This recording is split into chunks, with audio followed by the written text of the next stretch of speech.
Hello, all my good people out there. Welcome back to Brian Speaks On. I am your host of the Brian Speaks On channel, the guy of the same name of the title. And you can catch me on YouTube, you can catch me on Facebook as well. Both channels of the same name, Brian Speaks On. It's been a long while. If you're only checking me out on YouTube, then it seems like it's been a very long time, and it has been. I haven't actually made a speaking video in quite a bit. My Facebook page, Brian Speaks On, is actually where I spend the majority of my energy and my efforts. I post a lot of informative links and things of that nature on there, and it's not necessarily just me speaking. So I just figured let me take a break from that and do something to get back into the flow of speaking on camera. And yeah, but I wanted to come back with something that was going to be interesting.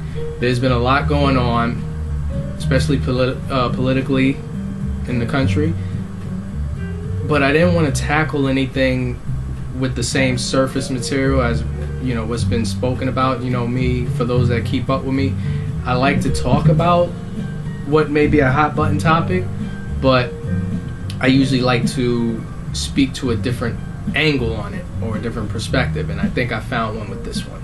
So I couldn't wait to share it, and let's get into it, shall we? The obvious topic is the upcoming presidential campaign. I didn't want to go into the whole lesser two evils, Trump is a horrible person, Hillary can't be trusted, blah blah blah stuff. What I wanted to focus on, and for those who don't keep up, I like to take a specific topic and use something as a jumping point into a broader topic. This one kind of fits that. So the topic that I want to get into is the Trump support nation. That's what I'll call them. Kind of like Red Sox Nation, but I'll call them the Trump Nation. And of course, there's a lot to be said about Trump Nation people, why they support Trump, the level of logic being applied to their support of Trump. What I wanted to do is, I don't like to just blanket everybody and give just a stereotype name to people. I'm one of those people. I like to think about the source of things, and as it applies to human behavior, people ignore the psychosis behind everything. They ignore the source of why things are, why people behave the way that they do. And I didn't want to just brush the Trump Nation people to the side. So, in all my thinking, it dawned on me that, and brace yourself for this, Trump Nation people, I understand you. Yes, I understand you. I get you. Yep. And I'm going to preface, before I even get into this, I'm going to make a disclaimer that I don't really think needs to be applied, but I'll do it anyway. When I speak of a group of people or whatever, if the description does not apply to you, then don't take anything into it. Don't be offended. Don't be defensive, because I'm not talking about you. And Trump Nation people are not one specific group of person. Like, you have different ethnicities, you have different genders, different races. So if you don't fit the description, just listen, tag along, be amused, say whatever you want to it. Anyway, going back to what I was saying, I get Trump Nation, I get you, I understand you. Why? Because I see your logic now. You guys and ladies and what have you are upset. You're angry. Why are you angry? Because you've been relegated to second-class citizenship. And you don't know how to handle it because America is no longer great for you. It was great for you, but now it's no longer great for you. So when you say you want to make America great again, I understand what you mean now. You want to make America great for you again. Now, of course, and by doing so, if you want to go back to when America was great for you, that's when America was probably at its most unequal. So therein lies, the problem with everybody else outside of Trump Nation. See, it's not so much that you want to make America great again. You want to make America great for you again. You don't want to be among these second-class citizens anymore. See, me being a black person will listen. I take a certain kind of irony to this because for me it feels like welcome to the black existence. You're just getting a taste of what it is to be second-class citizens. Doesn't feel good, does it? Having your jobs taken from you, laid off, being put in a position of abject poverty, not getting the same benefits that you did before. Kind of sucks, doesn't it? Yeah. I understand. I understand you. I feel you. Now again, the sad thing is that it's not so much that you want to make America great again, you just want it to be back in a position that gives you back your comfort and your entitlements. I can't fault you for that. America's been good to you. Now that it's not being good to you, yeah, I dig it. And it's sad on so many levels though, because you are putting your faith into the living representation of why you're where you're at right now in the first place. See, that's where you got it twisted. I understand the whole thing about wanting to get rid of this government as it stands, the whole eliminate the status quo, because a lot of what's being said by Trump, like it or not, if you want to admit it or not want to admit it, he's speaking a lot of truths about the government and about the system, but the problem is that the source of where these truths are coming is the exact person who's benefited from all of these things that the government has done to us abject regular people. So what incentive would Donald Trump have to go against his best interests to help you? A bunch of poor people who normally, if you say something that he doesn't like, he'll automatically call you a loser. If he doesn't know who you are, take for example that black guy at his rally the other day who got called out for being a provocateur and a thug when he was actually there supporting Trump. See, when he doesn't know you, you're a nobody, you're a loser. But when you clap him on the back and tell him how great he is, oh, now you're a great person. See, again, you are putting your faith into someone who actually represents exactly what is wrong with how you came to be in the spot that you're in. All these jobs that have been taken away from you and shipped overseas and whatnot, that benefits him. He's become the person he is based off of that. Based off of taking jobs away from union workers and hard-working American people and shipping them overseas to people who will do it for next to nothing and be happy to do it for next to nothing. See, it doesn't behoove him to help you. This whole campaign by him is just basically, a sham, and it's just something to feed his egomaniacal ego. It's not really for you, The thing that people need to understand as it applies to this level of politics is that there are no good people. There are no good guys. There is no person that is going to come into office and help the little guy. It's not set up that way. we exist as worker ants. That's what, as according to the system, you're the worker ant. You're the drone bee. Them wanting to elevate you to their status does not benefit them. They need workers.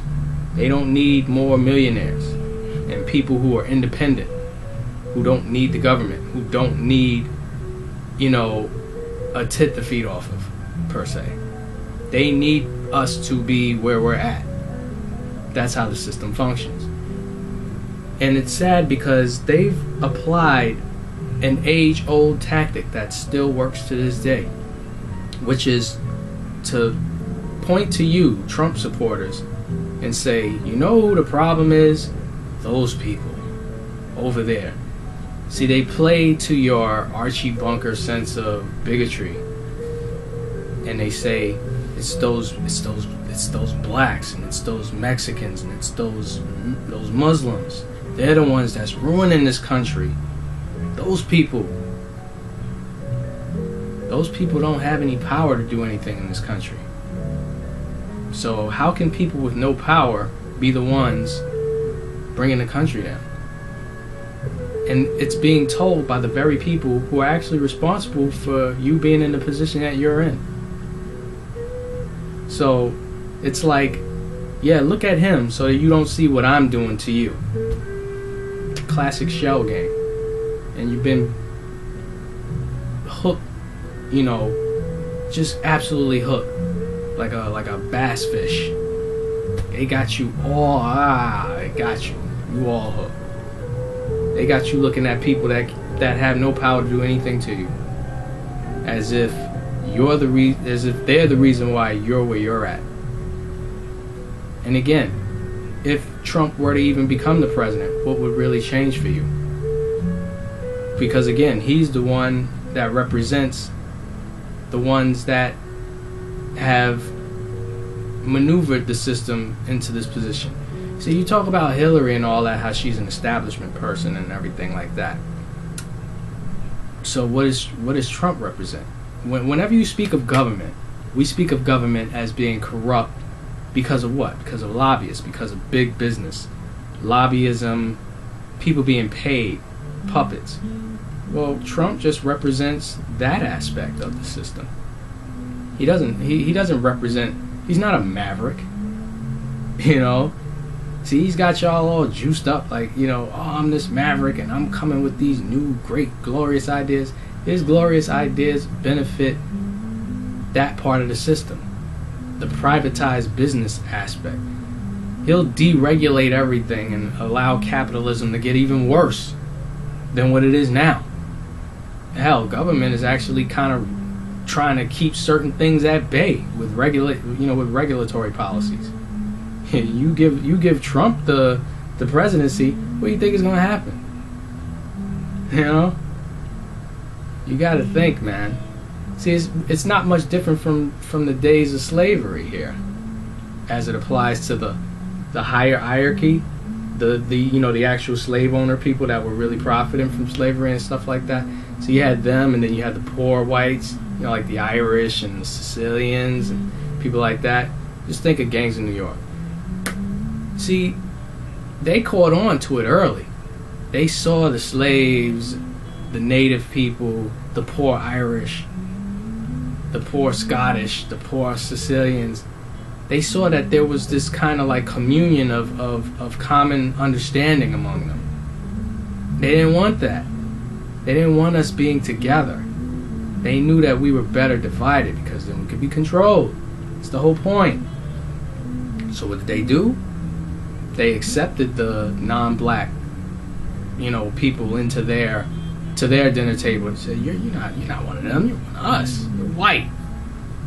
You sit at this table because you know what?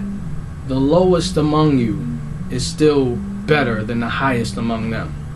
And they set up this classism, this divide, and it works right now because again, they play to your bigotry, your bias. They pump you with all this propaganda, all these stereotypical images of other people, how they're not like you. They don't share your values. They don't come from where you come from. They're violent. They're just a bunch of angry thugs. They're a bunch of rapists and murderers. They come across the border and rape your woman. And they steal your babies. They sell all your oranges on the highway. You know? And then those other ones with the long beards and the wraps around their head. You don't know what's under those wraps. You know? It's crazy. You know, they have things where they have what do you call it, spy gates with Muslim people, all these surveillance programs and stuff like that. You know who's the number one group of domestic terrorists here in the United States? White supremacists. But they don't have surveillance, you know, operations going on with them. They're the ones that have committed the most mass murders in this country. So, you know, again, they have you looking in the wrong direction. These guys have, I swear, they have the most fascinating ability to have you vote against your own best interests. And this is the problem. You voted yourself into this position. You just don't realize that. You don't realize that you voted yourself here. By voting in all these people that don't have you in mind, they're only there for big business sake. You voted them in. You accepted their policies. You said, yeah, bring it. Look at Trump now. You know, you guys always speak on not allowing the government to tell you what to do, and you're gonna arm up in the event of something happening like that. And then Trump gets up there and he talks about how he's the law and order candidate and how he's gonna bring back things like stop and frisk, good old-fashioned programs like that made the country better. What do you think that is? That's militarization. That's bringing in a police state. The very thing that you're talking about you will not stand for in this country. And y'all are just eating it, man. Y'all just eating it. Eating it like I'm eating these grapes. It's crazy. Y'all gotta think, man. It's not a game. I'm just trying to let you know.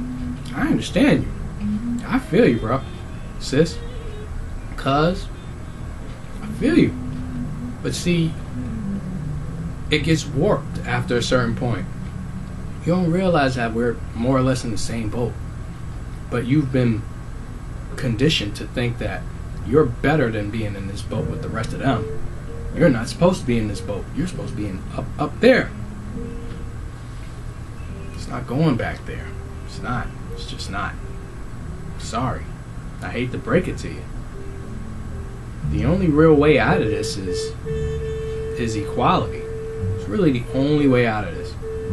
Because it's only going to become more and more fascist. Take it from it just is. It's already becoming that way. Look at the people in North Dakota. Peaceful, native, First Nation people. Not doing a damn thing to nobody, just standing around protesting. Quietly, peacefully. Y'all bringing people that look like they just got shipped in from Afghanistan to take care of them. How does that work? This is not the democracy you think it is. You are being constantly manipulated to go a certain way, do a certain thing, look at a certain person in a certain way. Think critically, think openly. Take what I'm saying, and I say things in a certain kind of humor, certain kind of sardonic sense of humor, but in all seriousness, think about what I'm saying. Let it process, let it marinate, and tell me where I'm wrong. Until next time, I thank you all for checking me out. I wish us all well, and I mean that. And let's all get together, and we're going to see what happens after next week, because today is the 1st of November. Next week will be election day. And then the countdown clock will start. One way or the other. How I see it. Peace, blessings. Later.